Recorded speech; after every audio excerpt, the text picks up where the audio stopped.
پھر میں نے توبہ کی تو چھوڑی ہر شے، غریبوں کا لوٹا ہوا مال واپس کیا، جس کے پیسے نہ دے سکا اس کے گھر میں جا کے اس کی بھینسوں کو چارہ ڈالا، اس کے اونٹوں کی خدمت کی، میں نے قرضے چکائے۔ فرمایا میں سچی توبہ کر کے مسجد آیا، جس خطیب کے پیچھے میں جمعہ پڑھا کرتا تھا وہ میرے ہاتھ میں بیعت کر کے مرید ہو گیا۔ اللہ تبارک و تعالیٰ نے اپنے بندوں کے دل میری طرف پھیر دیے، پھر تمہیں اس میں انعام دینے کی ضرورت نہیں پڑے گی، پھر تم کٹیا نشین بن کے بھی دین پھیلاؤ گے تو اللہ اس میں تاثیر پیدا فرما دے گا۔ تو روزے کا معنی رکنا ہے، روزے کا معنی بولیے، روزے کا معنی رکنا، کس سے؟ جھوٹ سے، غیبت سے، بدی سے، بد نگاہی، کھانے پہ۔ روزہ کس پہ فرض ہے؟ امیروں پہ کہ غریبوں پہ؟ جی کہنے نے میں کامی میں، میرا تو کام ہی محنت مزدوری والا، میں کیسے روزہ رکھوں؟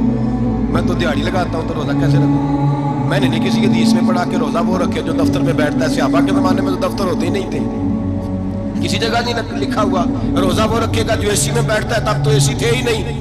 حضرت ابوبکر صدیق رضی اللہ تعالیٰ عنہ سے لے کر جناب بلال تک سارے اپنے ہاتھ سے کام کرتے، سارے اپنے ہاتھ سے کام کرتے، سارے۔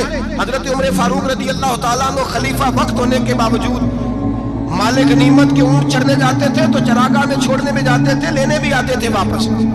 سارے لوگ اپنے ہاتھوں سے مشقت والے کام کرتے، حضرت بلال مزدوری کرتے، سلمان فارسی مزدوری کرتے، مقداد مزدوری کرتے، صحابہ مزدوریاں کرتے، روزے رکھتے، اور رمضان کے جانے کا وقت ہوتا تو در رسول پہ کھڑے ہو کے عرض کرتے محبوبہ دل نہیں بھرا، دل کرتا ہے کبھی رب سارا سال ہی روزے رکھا کرے، سارا سال رمضان دے تو ہم سارا سال روزے رکھنے کو تیار ہیں۔ جذبہ تھا، طاقت تھی، ہمت تھی۔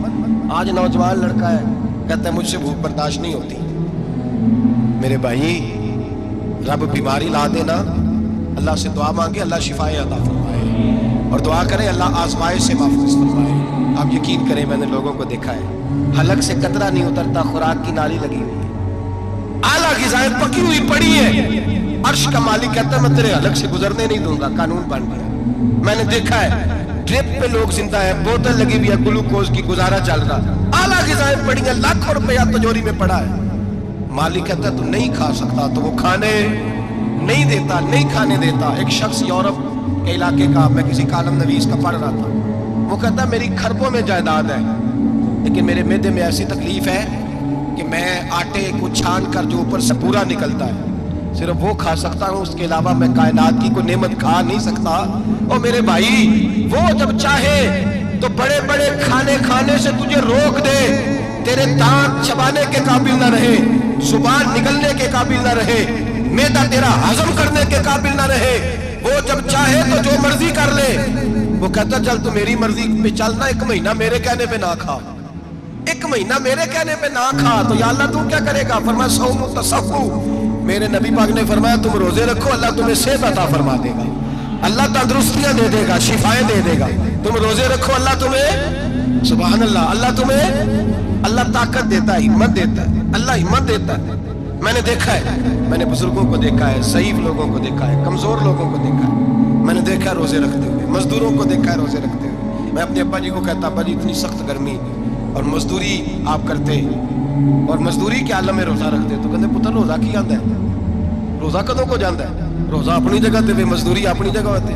اور کئی دفعہ مینوں فرمان لگے، مینوں یار سمجھ کوئی نہیں لگتی، پتہ نہیں روزے چ اللہ طاقت کتوں دے چھڑدا ہے، نہیں زیادہ کام بھی زیادہ کریدا ہے، روزہ بھی رکھ بھائی صوم و تصفو۔ میرے مصطفیٰ نے فرمایا تو روزہ رکھ اللہ تجھے صحت عطا فرما دے گا۔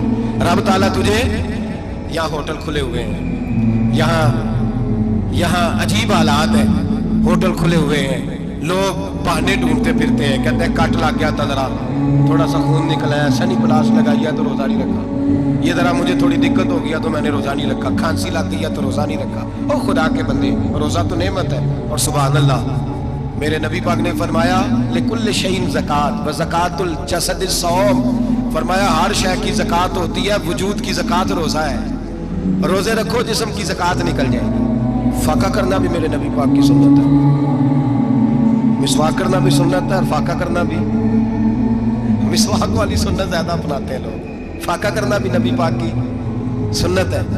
ایک صاحب مجھے کہنے لگے جناب بیٹھ کے کھانا حضور کی سنت ہے، میں نے کہا کبھی کبھی نہ کھانا بھی نبی پاک کی سنت ہے، نہ کھانا بھی حضور کی سنت ہے۔ اور ہمارے فقہاء نے لکھا ہے جو روٹی زیادہ کھاتا ہے اس میں دو باتیں پیدا ہو جاتی ہیں، کیا کیا؟ ایک بولتا زیادہ ہے، دوسرا سوتا زیادہ ہے۔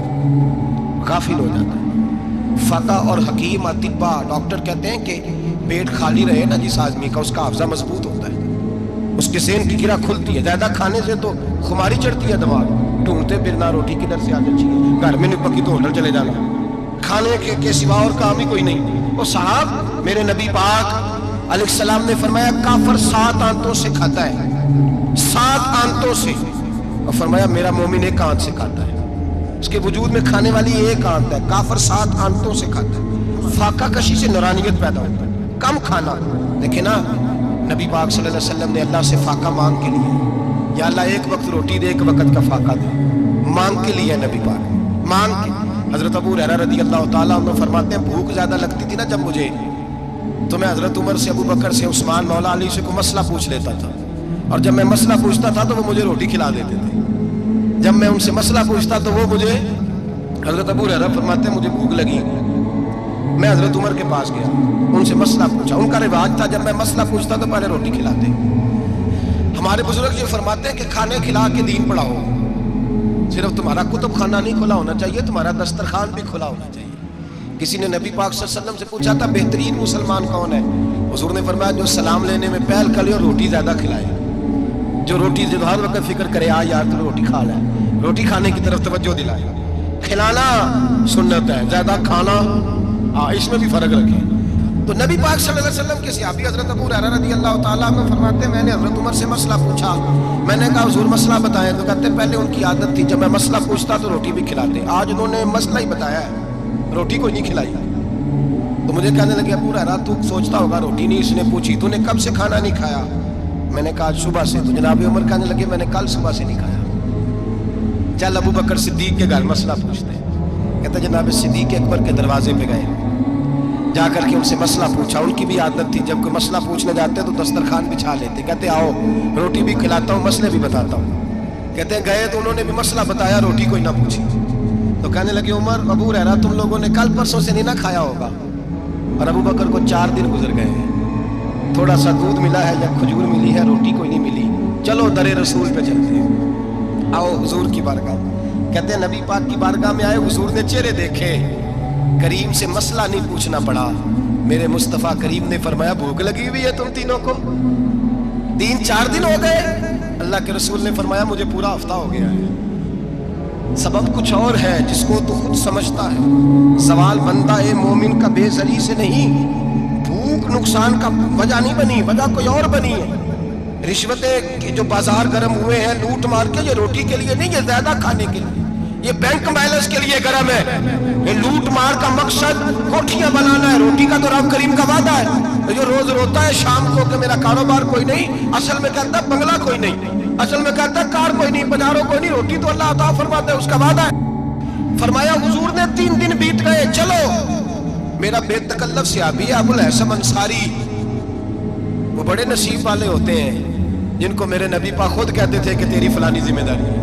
اس زمانے کو تو کسی کو کہہ دیا جائے یہ تیری ذمہ داری ہے تو کہتا ہے یہ تو پھٹیکے ڈالنے لگ گئے، یہاں سے تو چھٹی کر دینی چاہیے۔ خوش ہوتے تھے صحابہ کہ ہماری ذمہ داری لگی۔ کہتے ہیں حضرت ابو الحسن انصاری کے گھر گئے، نبی پاک نے فرمایا بھوک بڑی لگی ہے کھانا لا۔ کہتے ہیں حضور نے اسے کہا تو اس آدمی کو تو وجد ہی ہو گیا، اس نے کہا میرے اتنے نصیب کہ حضور کا یہ کھانا کھلا۔